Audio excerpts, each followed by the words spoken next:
All right, here we go. It is market update time, and just stick around because I'm going to give some great tips for buying and selling during the holidays. You see, I got my orange holiday tree here ready for Halloween. Then we just change the LEDs to white for our winter tree later, and we get all our other stuff going. But here we go.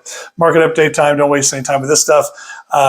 So all the numbers are down below for you, and take a look at the rates. We're just kind of sitting here. We're just kind of flat right now. We had a lot of activity these last few weeks with the rates and the perception of what's going on and buyer movement and all kinds of stuff going on. And now we're just kind of sitting here, and we talk about this every year. You know, this is the last couple of months, is kind of the push through the holidays. We just don't see a lot happening. We saw a little bit of a surge, like we talked before, because of the rate changes and the kind of perception of the buyers and what that did. We had a little surge in demand and a little surge in inventory for a second, and now we're just flat again. So again, take a look at the numbers down below. We're in the high fives, excuse me, low sixes there for our rates. If you need to get a hold of the lenders, let me know. I can get you in touch with them. Just reach out. It's going to be really easy to do.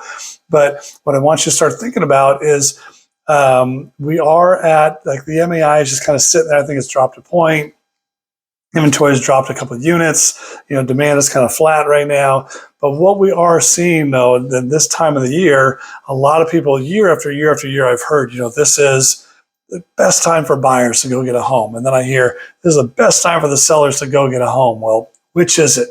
Well, it's all kind of comes down to tolerance level right now for this time of the year. If you're a seller and you're thinking about selling, this might be a great time because of things like that, to where this buying a home is an emotional purchase to people. And if you're the ones that decorate for the holidays and go all out and really make the place look great, people walk into that house and they see themselves there next year. But even though they're moving in this year, they definitely see themselves there in the future for their holidays and their times they're going to spend there. So definitely an opportunity, if you're thinking about selling, because you really hit those heartstrings with people and what they're looking for. If you're a buyer, this might be a great opportunity, because a lot of sellers who may have been on the market for the last few months and are not seeing any action, this is kind of their final push to the end of the year.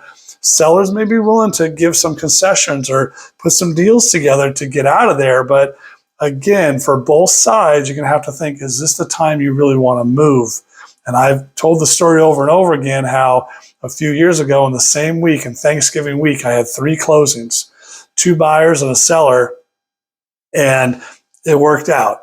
And if you're watching this and you know who you are, and this is you that I'm talking about, I remember Thanksgiving Day, picnic tables, fold-out chairs, and everyone just brought food, and we celebrated Thanksgiving in just an empty house with boxes everywhere. It was like a moving party and Thanksgiving at the same time. So if you have that tolerance and really are maybe looking for a deal, or maybe looking to put something together as a seller, this might be a good time for you. It's not too late to do it. And it's, like I said, we're kind of pulling on those heartstrings with the way the house is decorated, because people get very emotional about that, and it's very understandable. So definitely opportunities there to look at, okay? So I got to go. I'm going to keep it kind of short today, but that's sellers and buyers, just some tips for you here going to the end of the year. I hope you have safe Halloween coming up. I'll be around one more next week, and then I'll be out of town for a few days, and then coming back after Halloween. But I have a safe holiday season coming up this month, and then we'll be talking more going into the months going forward, okay? But either way, I got to go. Agent B here to help when you're ready. I'll see you with my tree. Take it easy.